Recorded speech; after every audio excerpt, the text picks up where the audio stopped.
What is up, gang? Shit. I didn't realize the fucking cloth got the sag, brother. No fucking way.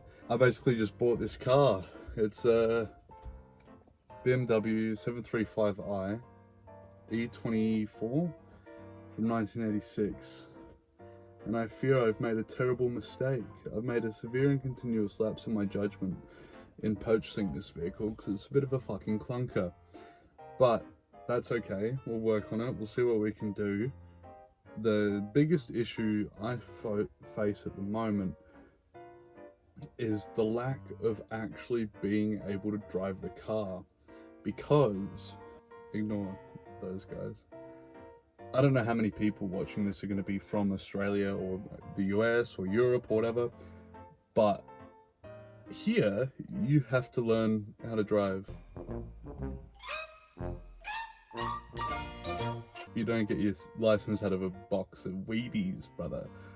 So that's a bit of a pain in my ass. And I don't know why I bought the car before I could even fucking drive it. So if I do work on it, mind you, I also know fuck all about cars, so I suppose this little vlog series is me documenting every fuck up I'm going to make, because I'm going to fuck up a lot. I think the first fuck up, and this is a really big one, was buying the car in the first place. But that's okay, you know. So it's just going to be a bit of an effort trying to restore her to her former glory. And I've only had the car for about a week, and I've already decided to name it PITA, which is an abbreviation, much in the same vein as snafu or foobar or one of those. Basically, pain in the ass. An 86 BMW. Where the fuck am I going to get the parts for this fucker? However, I'm quite lucky in that there's a lot of resources dedicated to cars of this ilk and this year, and people love it. There's Bimmer enthusiasts everywhere, so hopefully I'll be able to pick people's brains on forums and subreddits and shit like that. Just be able to go, hey, I know nothing about cars, I think I made a mistake, and they'll be like, yeah, you did monetarily, but once you get it running well and good, you're going to be laughing all the way to the bank. You're going to be laughing in pimp square. I would love to have a cigarette in here, because I like to smoke cigarettes as well. That's another thing about this car, is there's no drink holders, there's no cup holders. I don't need it for my extra large supersized Dr. Pepper diet, because I don't want to get fat, so I don't need it for that. But I tell you what, in the back seats, there's a fucking ashtray on each door. Here, there's an ashtray, there's a cigarette lighter. Back here, there's a vent for the AC, and there's another little port for the cigarette lighter. So the Germans knew that I'd be buying this car, and that I would be smoking up a fucking storm in this bitch. So as you can see, it's had a bit of wear, it's had a bit of tear. It's definitely seen better days, but hopefully, with a bit of perseverance and elbow grease, tears, blood, sweat, money, we'll get it back to as if it was straight off the factory floor in 1986.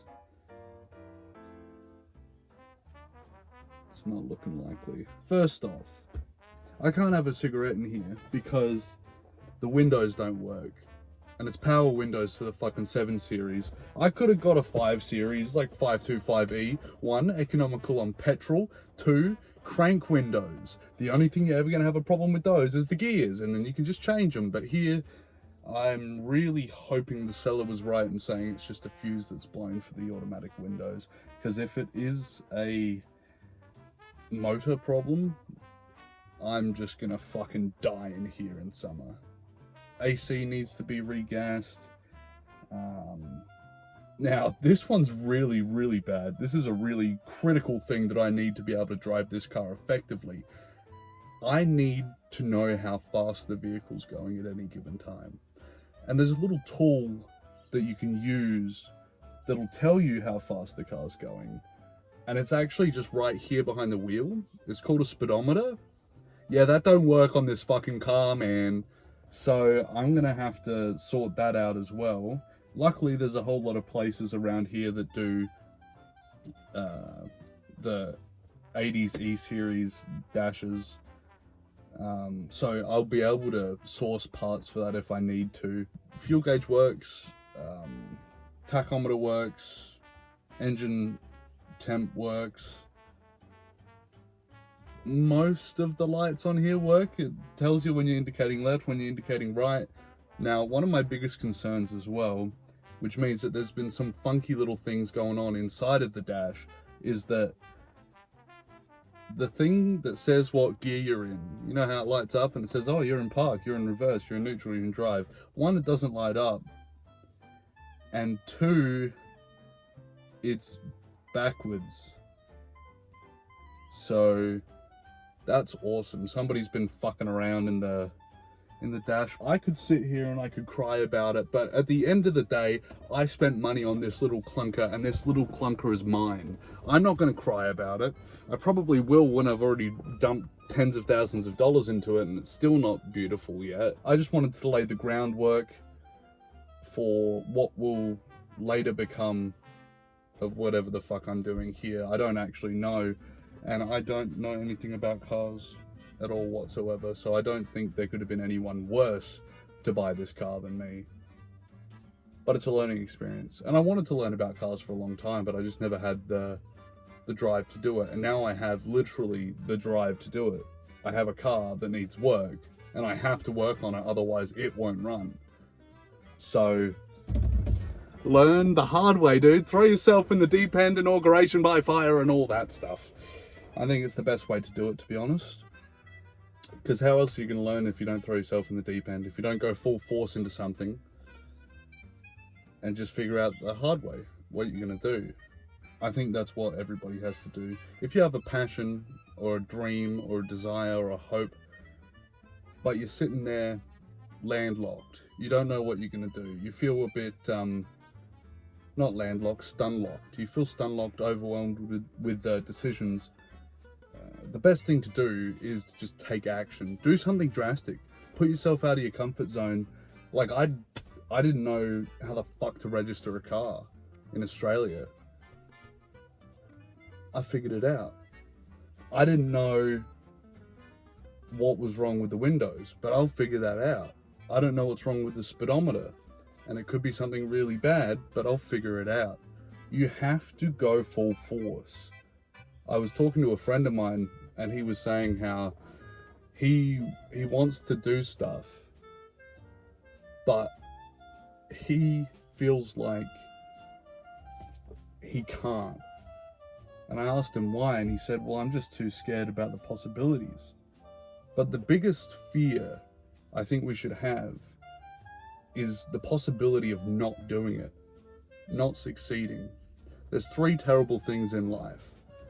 There's having a great idea and forgetting it, having a great idea and doing nothing with it, not even starting, and then having a great idea and not finishing.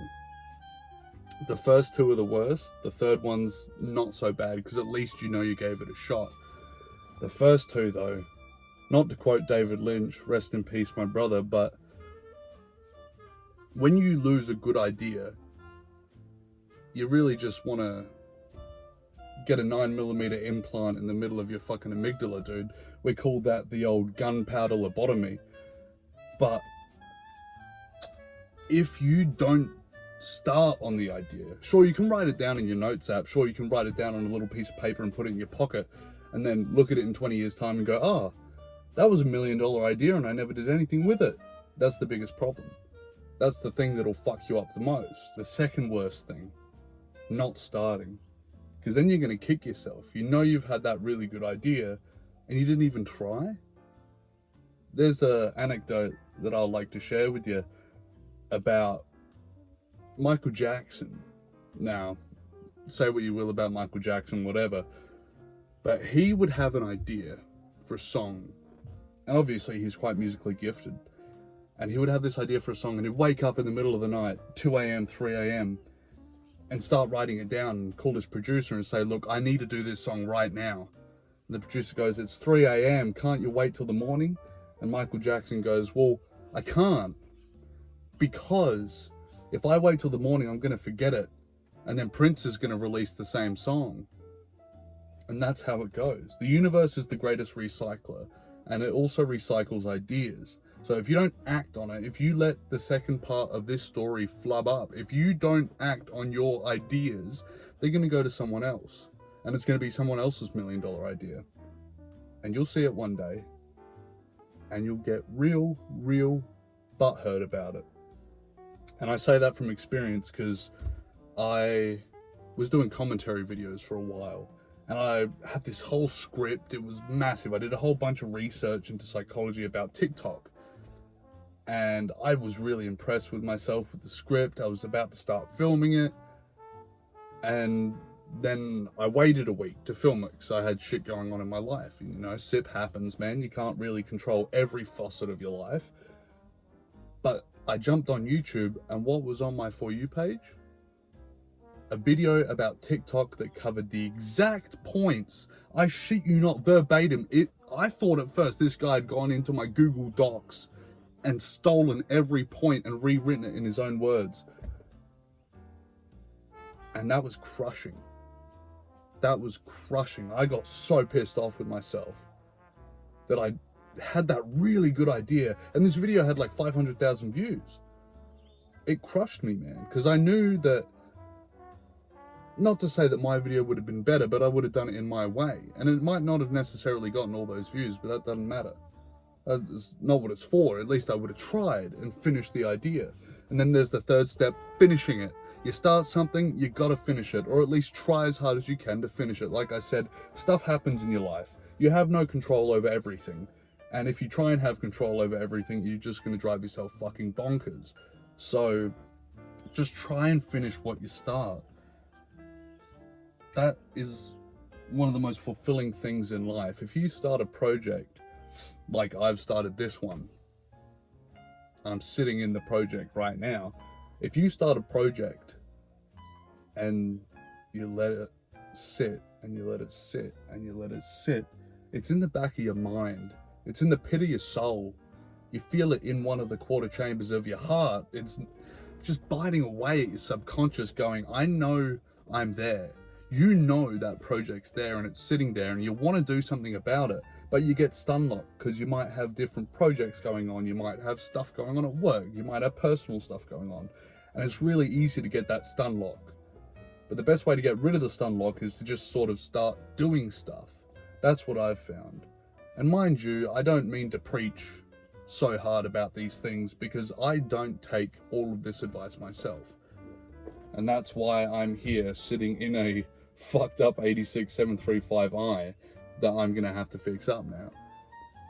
Because if I'd taken all my advice 5 years ago, 10 years ago, I would have been driving a restored 86735i. And it is quite ironic that I'm sitting here saying this to you guys, but I'm also saying it to myself because I can see myself right there. I'm quite daunted by the task ahead of me. And it's going to take a lot of work, but at least I know this pain in the ass is my pain in the ass now. It's not anybody else's. I've taken the onus of responsibility and saved somebody from buying this shit box. I took the bullet for them. Anyway, I've rambled on for about 16 minutes. This will probably cut down into like an 8-minute video or something like that. I don't even know what this fucking channel's called. I don't even know if this video is going to see the light of day. But the point being, I've got a lot of work ahead of me. And this is just the start of it. Hopefully you guys enjoyed. If you enjoyed, leave a like. If you don't, that's pretty good. If you have any advice, any tips for car noob like me, I'm more than happy to listen. If you're going to roast me in the comments, do that too, because I know I've made a big fat whoopsie. But at the end of the day, it's just money. At the end of the day, it's just a car. And if you're not having fun, you're doing it wrong. Thank you, Low Buck Garage, for that little tidbit. Mum starts. I think I want to have a cigarette. That's what I want to do. I want to have a fucking smoke, brother. I want to go on smoko. And I think it suits me. You know how people say their dogs look like them? People say their cars look like them, match their personality. I'm broken by Sweet Anarchy.